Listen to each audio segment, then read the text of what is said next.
Meus irmãos, a paz do Senhor. A paz do Senhor. Desde já quero dizer que é sempre um prazer estar nessa casa, onde eu sou recebido sempre com muito carinho. Muito obrigado, pastor Clédio. É sempre um prazer mesmo estar aqui. É uma casa que eu gosto de estar. Que o Senhor continue com as duas mãos estendidas sobre a sua vida. Livro do profeta Daniel. Livro do profeta Daniel, capítulo de número 3.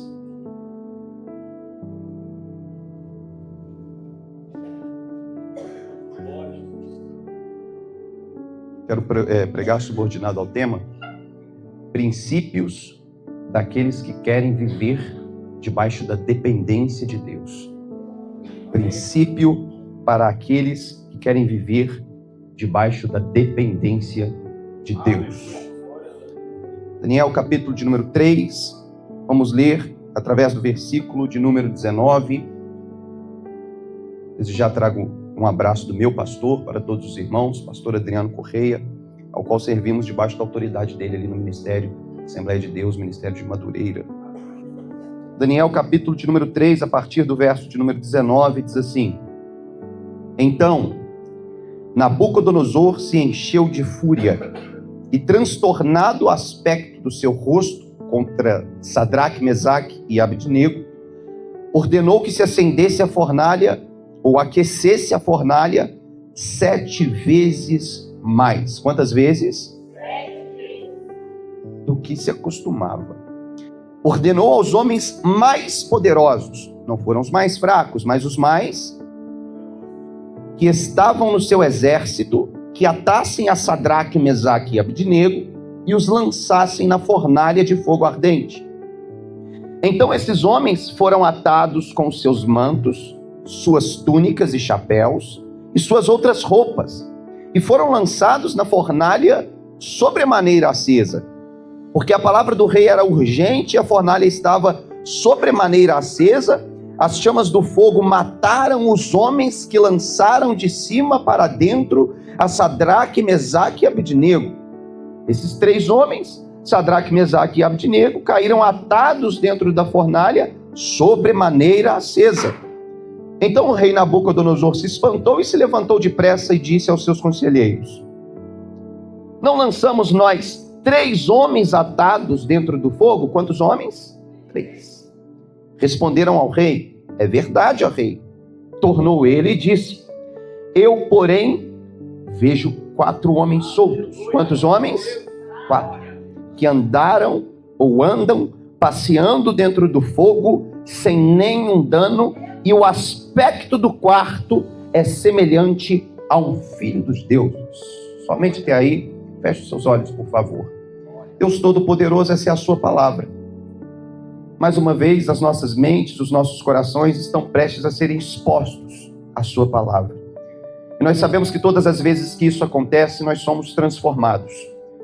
Por meio do seu Espírito, tenhas liberdade para trabalhar aqui nesta noite como quiser, porque o Senhor é o Senhor desta casa. Que o Senhor possa falar aos nossos corações, é o que eu te peço, e desde já te agradeço. Amém e amém. Você que pode, tome o seu assento, por favor.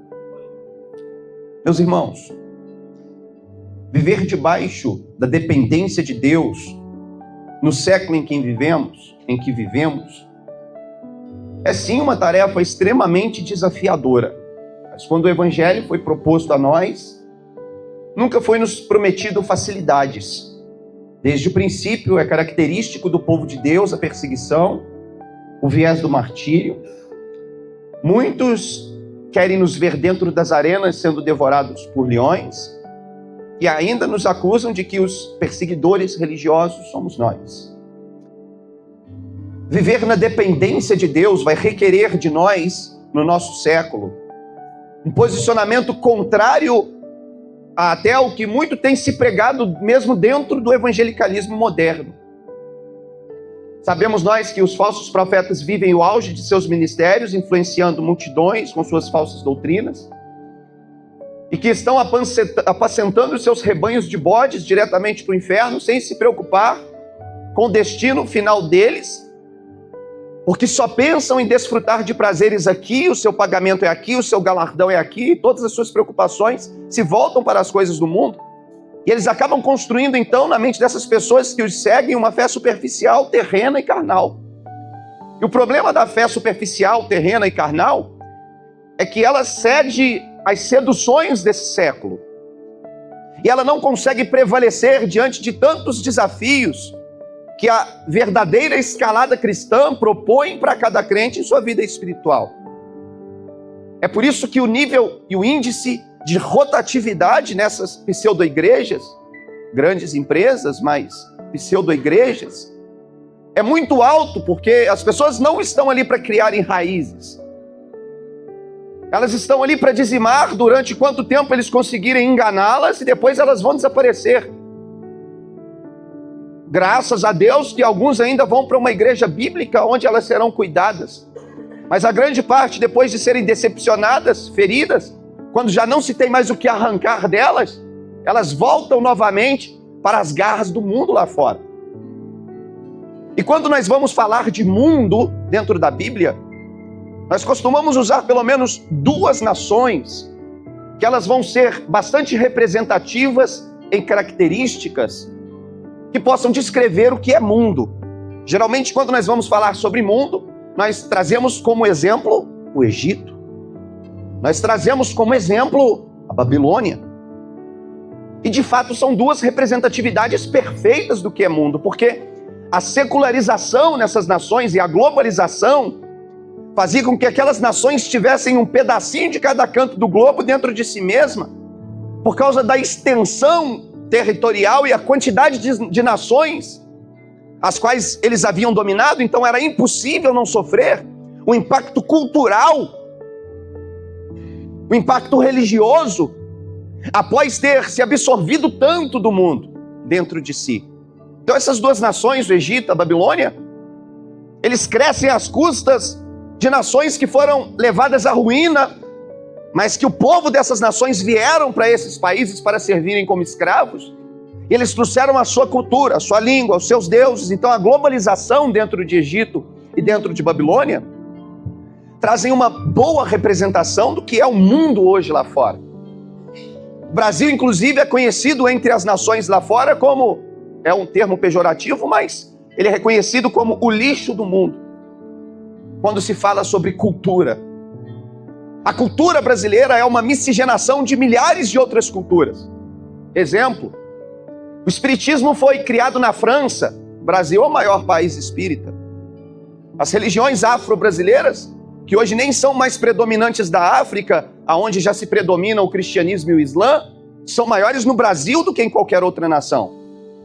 Entre várias outras práticas que hoje se faz aqui dentro do nosso território e já não se faz mais lá do lado de fora. O Brasil, então, é como uma esponja que absorve todos os tipos de cultura que nascem. É característico de que nós não temos uma construção étnica padrão. Não somos iguais. Uns são meio que japoneses, outros são meio chineses, outros são meio americanos, outros são meio... Nós somos miscigenados. Não temos uma homogeneidade padrão de etnia. Somos um povo plural. É característico do Brasil. Extremamente globalizado.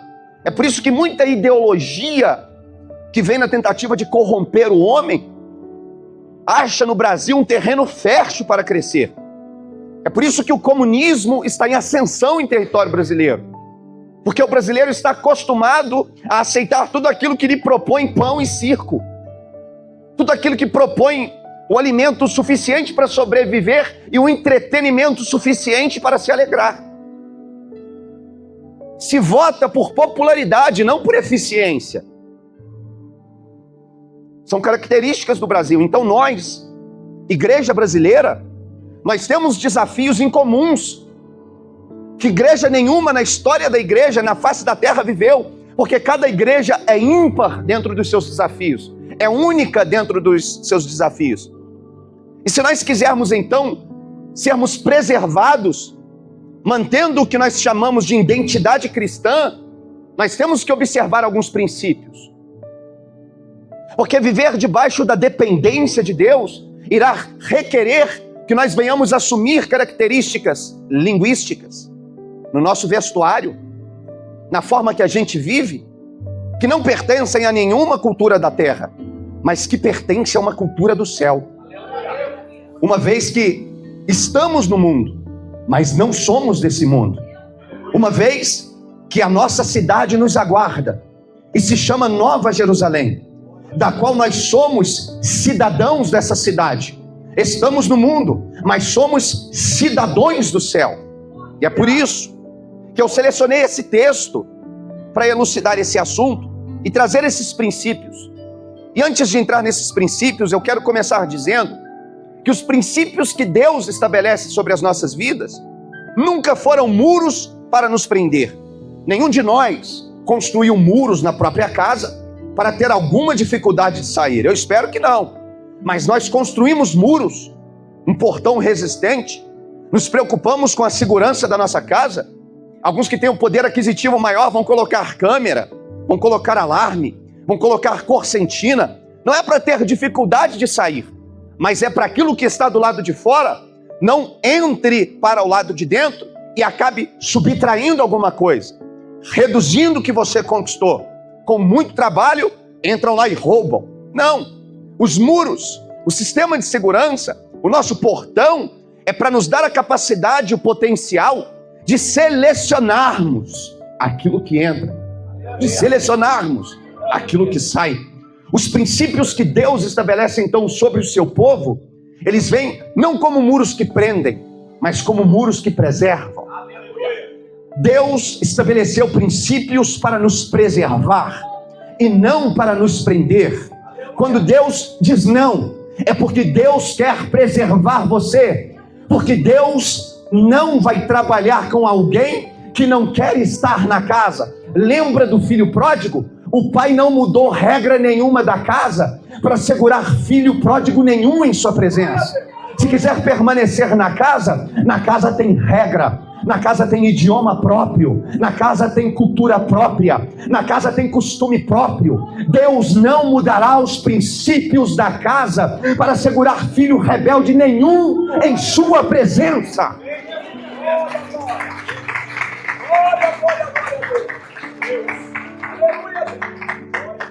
E a nação de Israel, que fora inclusive representada na parábola do filho pródigo a qual citamos, que foi comer das alfarrobas dos porcos, e isso representa os tempos em que Israel esteve em outras nações, porque judeu não cria porco, mostrando que o filho pródigo estava em nação gentílica. No texto em que nós selecionamos, nós conseguimos enquadrar esta narrativa dentro desses parâmetros. Se formos recorrer ao livro do profeta Jeremias, nós vamos encontrar um profeta que prega para um povo, e que quanto mais ele prega, mais o coração desse povo se endurece contra o ministério dele. Porque era característico da pregação de Jeremias acusar a nação de Israel de seus pecados e ser uma expressão da insatisfação de Deus diante da forma que o povo vinha se comportando. Esse era o ministério de Jeremias, ser uma expressão da insatisfação de Deus. 3 pecados eram predominantes: idolatria, rebeldia e prostituição. Levantaram os seus próprios profetas que pregaram contra Jeremias a favor do rei, a favor do povo.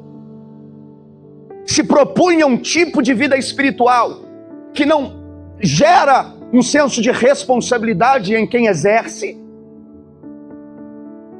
Eles estão dizendo que o que Jeremias está pregando é mentira. Babilônia não vai nos levar. Babilônia não vai nos consumir. Babilônia não vai nos seduzir. Era a mensagem pregada. Até que Deus muda o roteiro dessa mensagem. É sabido de todos nós que em certo ponto Jeremias para de pregar sobre arrependimento e começa a ser somente um arauto de juízo, dizendo: vocês serão levados. Deus não quer mais os holocaustos. Deus não quer mais os sacrifícios. Deus não aceita mais o culto de vocês. Aliás, nem precisa parar, podem continuar fazendo, mas sem a presença. É a mensagem dele nova. E ninguém dá crédito. Até que Nabuzaradã, general de Nabucodonosor, fecha o cerco em Jerusalém. Ninguém entra, ninguém sai. Ele se cansa de esperar e invade a cidade. Muitas pessoas são mortas. A nação de Israel, conhecida como esposa de Jeová, está sendo levada para cativeiro babilônico. Na primeira leva, Nabucodonosor vai a Aspenaz, o chefe dos eunucos, e ele vai estabelecer um alto padrão de escravos, ao qual ele queria que levassem, para que eles servissem diante do império nos palácios. Homens inteligentes, letrados, sábios, bonitos, educados. Era o tipo de jovem que Nabucodonosor selecionou. Ele, bastante criterioso, faz uma lista, entrega ao chefe dos eunucos, e ele fará algumas exigências. Eu quero que esses jovens comam da mesma coisa que eu como. Eu quero que esses jovens comam de tudo aquilo que estiver sobre a minha mesa. Eu quero que vocês ensinem a estes jovens a língua dos caldeus, a língua da Babilônia, para que eles se tornem jovens aptos a servirem no Império Babilônico. O que Nabucodonosor está falando é: eu quero que você, Aspenaz, chefe dos eunucos, dê um banho de Babilônia nesses jovens. Transforme esses meninos judeus em meninos babilônicos. Eles vão chegar aqui com roupa de judeu, com língua de judeu, com comportamento de judeu, com aparência de judeu. Mas eu quero que você transforme esses meninos e dê a eles a língua da Babilônia, a boca da Babilônia, as roupas da Babilônia, o costume da Babilônia. O que Nabucodonosor queria era transformar aqueles escravos judeus em homens babilonizados. Porventura não é esse o mesmo modus operandi que o inimigo tem mantido na nossa geração?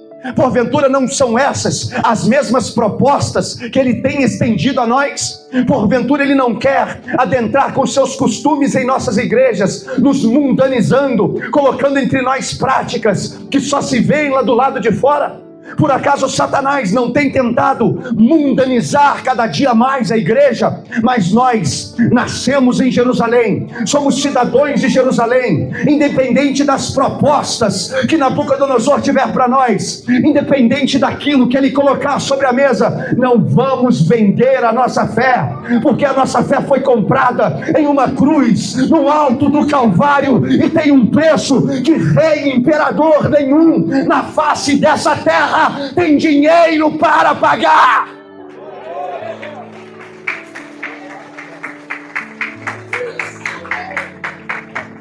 Daniel, Sadraque, Mesaque e Abednego estão diante da mesa. Eu quero te fazer uma pergunta. O povo foi levado por causa do pecado para dentro do cativeiro, sim ou não? Sim. Por causa de idolatria, rebeldia, prostituição. Porém, Daniel, Sadraque, Mesaque e Abednego são rebeldes? São idólatras? Se prostituem? Por que é que estão no cativeiro? Será que não tem alguém aqui com o mesmo questionamento? Por que é que eu estou passando o mesmo que o ímpio passa, se eu não pratico o mesmo que o ímpio pratica? Por que é que na minha vida existem consequências de pecados que nem fui eu que cometi, mas estou colhendo consequências de pecados que outras pessoas cometeram, mas acabou respingando alguma coisa em mim? A questão é que o mesmo ambiente que Deus insere o ímpio, e não se engane, o ímpio não é aquele que está lá fora. O livro dos Salmos é enfático em dizer que o ímpio não permanecerá ou não prevalecerá na congregação do justo. Ou seja, ele está na congregação. No mesmo ambiente que Deus insere o ímpio, ele insere o justo. Parece controverso. Porém, o tipo de tratamento dentro do ambiente é que será diferente. Aleluia! Glória a Deus! Glória a Deus! Ao primeiro grupo, o ímpio, Deus o põe dentro da adversidade e o abandona. Da mesma forma que Paulo, em 1 Timóteo, fala que entregou Himeneu a Alexandre e Alexandre a Satanás, para que eles aprendessem a não blasfemar, porque não quiseram desenvolver uma boa consciência, para que o corpo fosse destruído, mas para que a alma fosse salva. Deus põe o ímpio lá, o abandona lá, e ele é destruído lá. Mas quando Deus permite com que os seus santos entrem em circunstâncias difíceis, pastor, Deus dá o braço para ele. Eu vou entrar, Deus, sim, você vai entrar. Mas eu entro nessa circunstância junto com você. É por isso que no mesmo ambiente que o ímpio é destruído, o crente é aperfeiçoado. É por isso que as mesmas tribulações que mataram alguns lá fora fortaleceram você. Mas calma, não vão adiantar, a gente vai voltar nesse assunto. Mas diante da mesa, Daniel, Sadraque e Abednego e Mesaque, eles vão se abster dos alimentos. Há um grupo que vai dizer que eles não vão comer o que tem sobre a mesa simplesmente porque existiam alguns alimentos ali que a lei de Moisés proibia, então eles não tocariam nos alimentos. Porém, a lei de Moisés não proibia de se beber vinho. E o texto vai dizer que eles se abstêm do vinho também. Então talvez não seja só isso. Outros vão dizer que eles não vão comer da mesa, porque alguns daqueles alimentos haviam sido sacrificados a ídolos. Então não comem. Mas os nomes dos 4 jovens, Sadraque, Mesaque e Abednego, e o de Daniel, que recebe o nome de Beltesazar, eles fazem referência a divindades pagãs babilônicas. E eles não questionam quando recebem novos nomes. Então talvez não seja só isso. Mas existe algo que não é comum de acontecer. Pergunte o quê? Um escravo ser convidado para comer na mesa do rei. Pastor, comer junto na mesa para judeu não é a mesma coisa que é para um babilônico. Quando Deus desceu na casa de Abraão, Gênesis capítulo de número 18 e 19, Deus entrou na casa de Abraão, Deus se assentou na mesa com Abraão, o anjo do Senhor comeu o bolo que Sara preparou na mesa de Abraão. Mas quando 2 dos 3 anjos desceram na casa de Ló, eles não quiseram nem entrar na casa de Ló. Quem dirá se assentar na mesa de Ló? Porque se assentar na mesa significava: tenho comunhão contigo. É por isso que Daniel se abstém. Porque Daniel não tem comunhão com Nabucodonosor. Ele não quer ter comunhão com Nabucodonosor. E ele vai pedir para Aspenaz, chefe dos eunucos, uma dieta diferente, alimentos separados, nos dê somente o fruto da terra. E dentro desses 10 dias, você vai observar que nós vamos estar mais fortes do que os meninos babilônicos que vão comer as comidas que vocês estão oferecendo. Porque entenda, os princípios que você preserva, te preservam. Porém, os princípios que você quebra, te quebram. Dentro de 10 dias eles estavam mais fortes. Mas porque esses meninos se recusam a comer? Eles estão na capital do império, no centro das oportunidades. Vários outros foram levados para sistemas de escravidão diferentes, como Ezequiel. Está lá na margem do rio Quebar, fazendo tijolo, trabalhando dia e noite, apanhando, sem esperança nenhuma. Eles estão no palácio, porque eles não se entregam, por causa de algo que eles viveram em Jerusalém,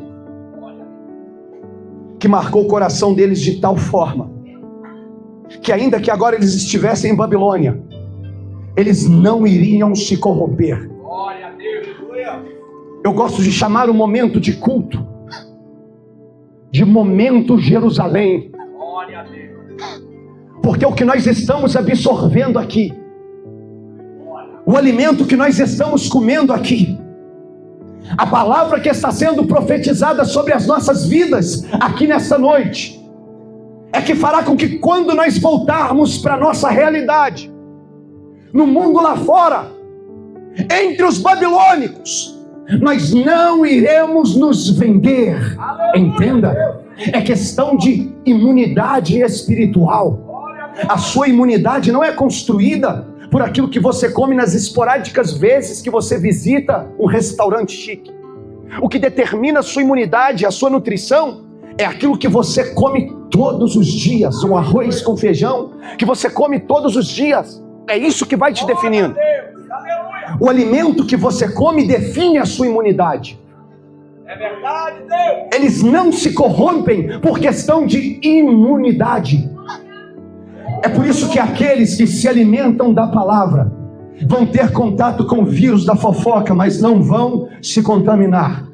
Vão ver gente querendo fazer rebelião dentro da igreja, mas não vão se contaminar. Por quê? A imunidade espiritual está alta. Ele come das escrituras, ele come da palavra, e é isso que o nutre, é isso que o sustenta, é por isso que ele é imune. Os anticorpos já estão prontos para fazer contato com o vírus da fofoca, com o vírus da heresia, com o vírus do pecado, da prostituição, e eles não se depravam, não se contaminam, não se vendem, não se rendem, porque a imunidade espiritual está alta. Que você venha aproveitar esse momento Jerusalém ao qual nós estamos vivendo aqui nesta noite, porque é Ele a ferramenta de Deus para te nutrir, fortalecer a sua imunidade espiritual, para que você não se venda. Glória a Deus. Glória. Deus está falando aqui. Glória a Deus. Você não vai se vender.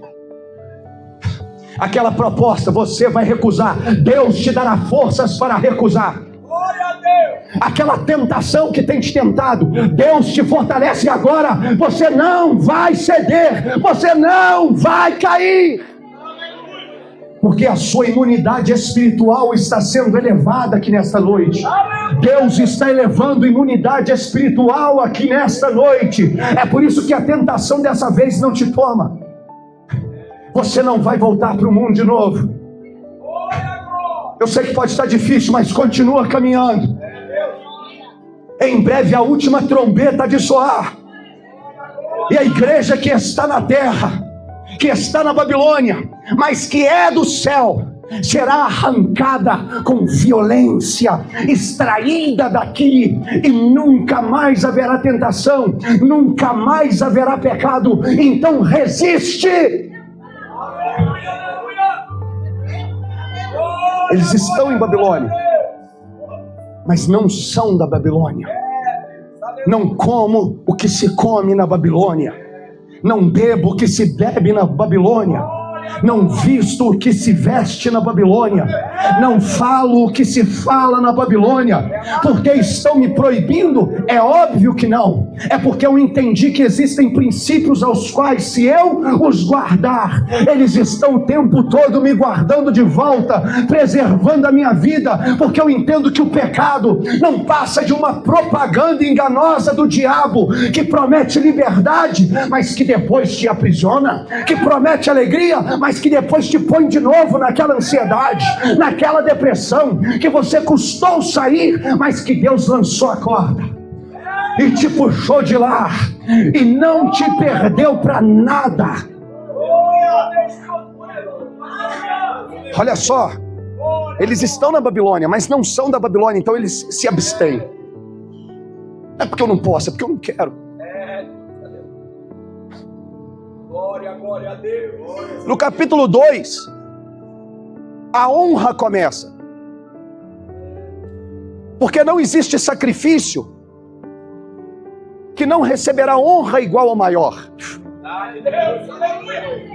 Glória a Deus.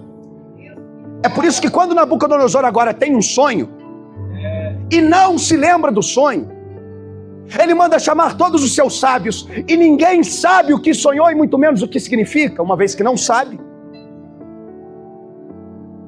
Ele ameaça todos de morte. Se não me revelarem o que eu sonhei e o que significa, eu vou matar todo mundo. Sabe por quê, pastor Clélio? Porque a Babilônia, tudo aquilo que ela te dá e te paga, você fica, como se diz, preso àquele compromisso, refém daquela aliança, refém daquela proposta.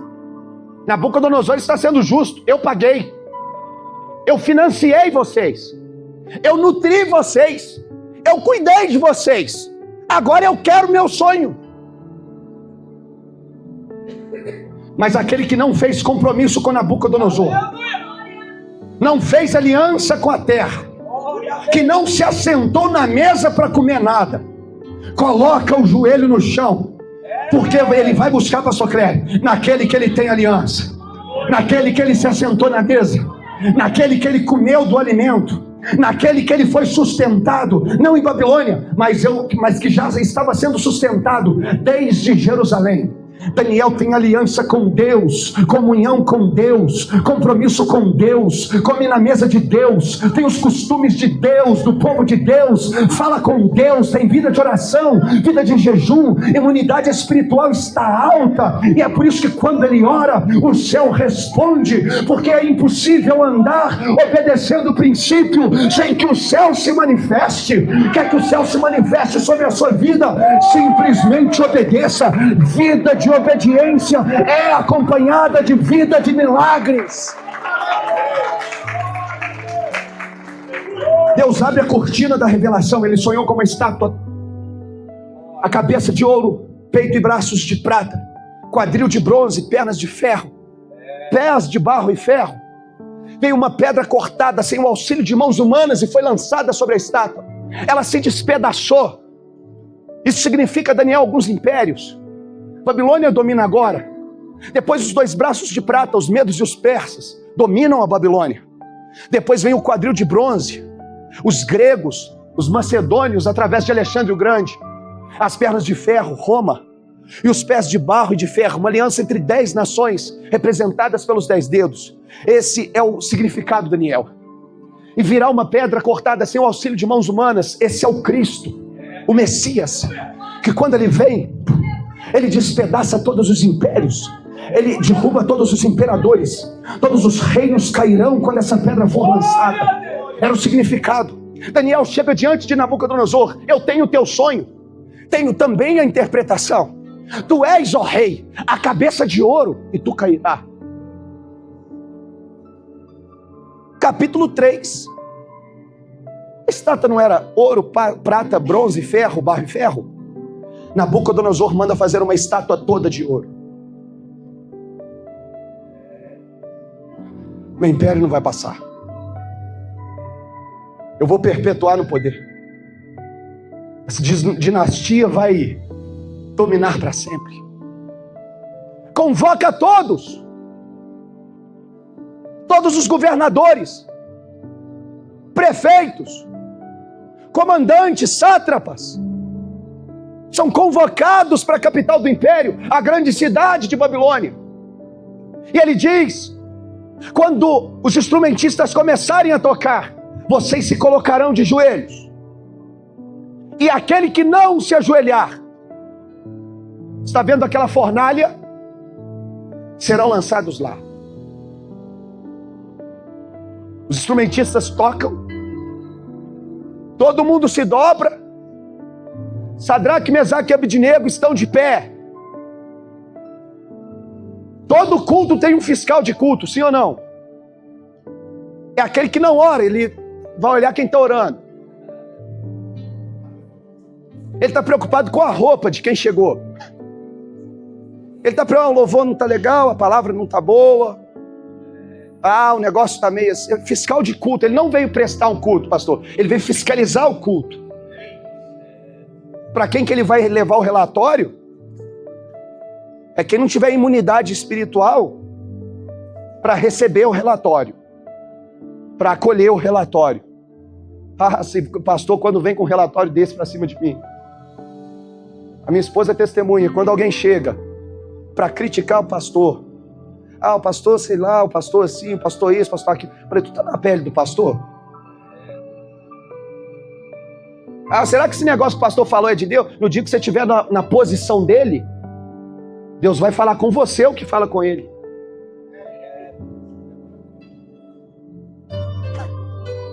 Tem fiscais. Nabucodonosor tem 3.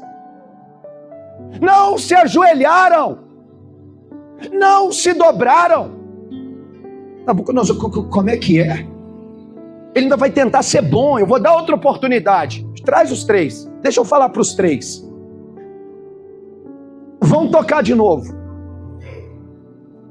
Aquece a fornalha 7 vezes mais. Quantas vezes? Vão tocar de novo.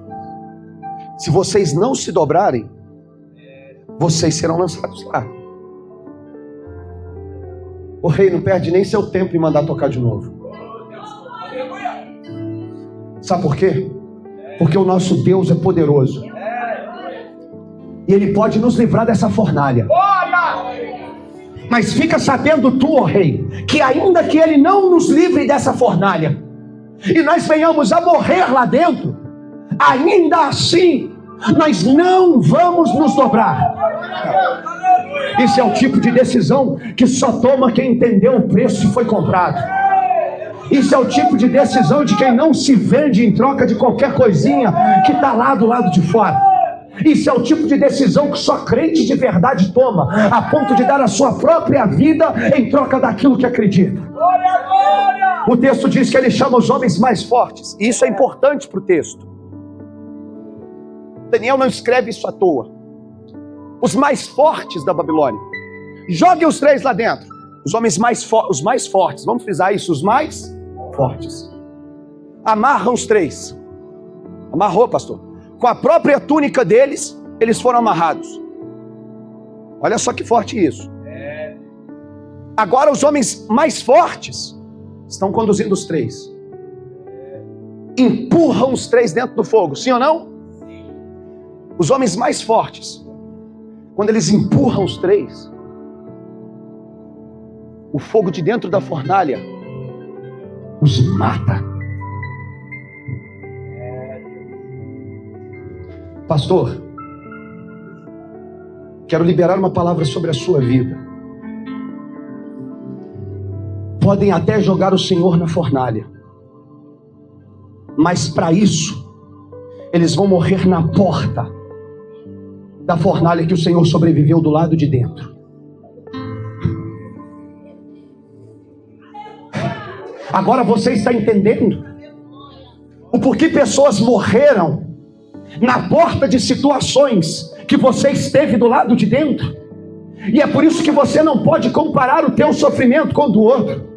Porque tem muita gente olhando para outro que está sofrendo com coisa parecida e está pensando: fulano sofreu e passou por aquilo ali, morreu, e desistiu, e desviou, e por que é que eu estou de pé? Porque o que define se você vive ou morre não é a temperatura da fornalha que você entrou, é o Deus que você serve.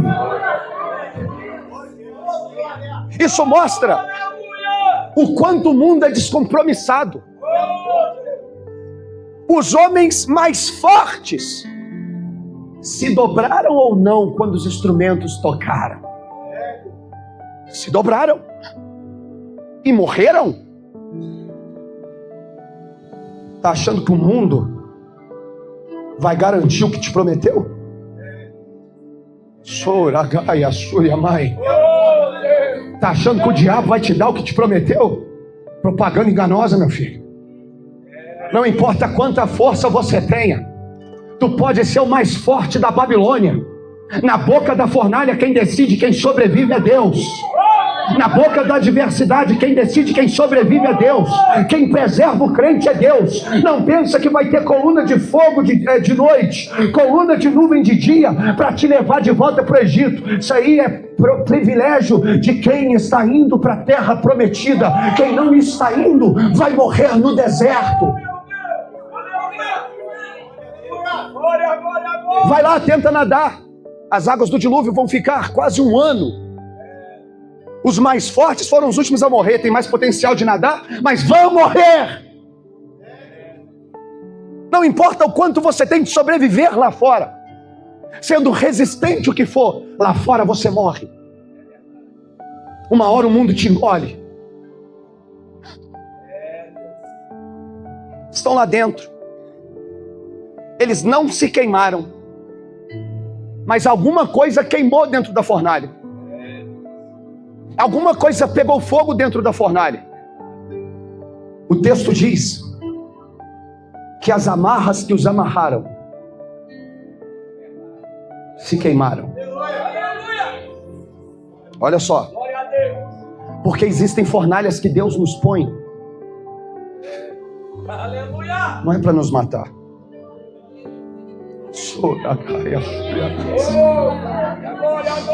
Oh meu Deus.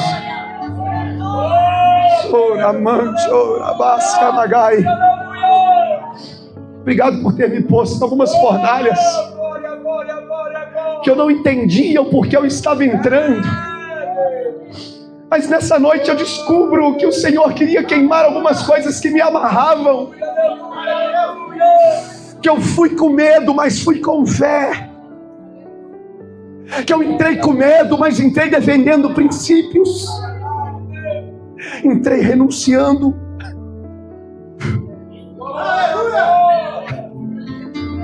Adora a Ele. Nos cobre, Jesus. Nos cobre aqui nesta noite. Que ainda que na fornalha que alguns possam estar enfrentando, que o Nabucodonosor que foi usado para que eles fossem parados lá, possam olhar lá para dentro. E os 3 homens que foram lançados amarrados, o texto vai dizer que Nabucodonosor olha para dentro da fornalha. Pastor, quem vive debaixo da dependência de Deus, colhe esse tipo de fruto. Nabucodonosor olha lá para dentro e começa a perguntar entre os seus sábios. Eu não errei as contas. Eu tenho certeza, eu chamei eles pelos nomes. Foram 3 nomes. Foram 3 jovens que nós lançamos dentro daquele fogo, sim ou não? Sim, foram, Nabucodonosor. Nós lançamos 3 homens atados dentro da fornalha. Por que é que eu vejo 4 homens livres? Vou repetir isso. Eu lancei 3 homens atados, amarrados, presos. Por que é que eu estou olhando lá para dentro daquela fornalha? E eu vejo 4 homens livres, dançando, saltitando. Porque o mundo não tem a capacidade de entender o porquê de você estar enfrentando a fornalha que está enfrentando, mas está dançando livremente do lado de dentro de situações que pessoas morreram somente por chegar perto da porta. É porque Deus te preserva, é porque você vive não debaixo da dependência de Nabucodonosor. Você não depende da Babilônia, dependemos de Deus, vivemos debaixo da dependência de Deus.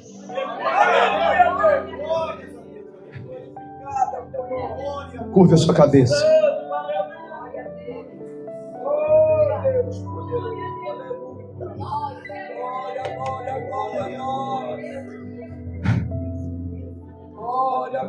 Quarto homem da fornalha.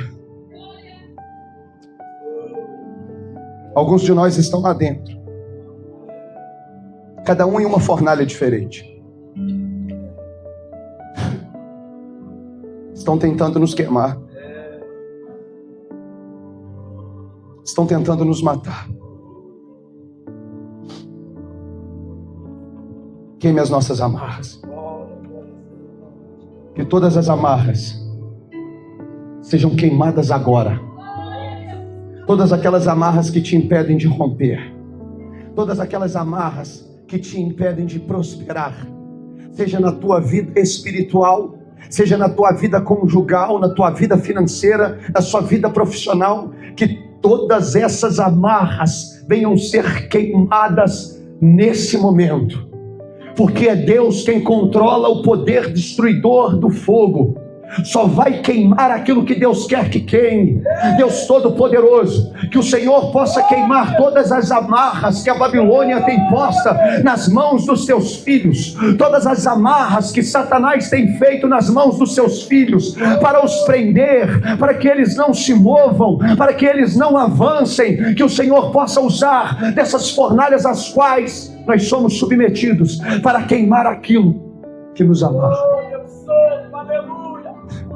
É a minha oração nesta noite. Eu peço isso no nome de Jesus. Amém.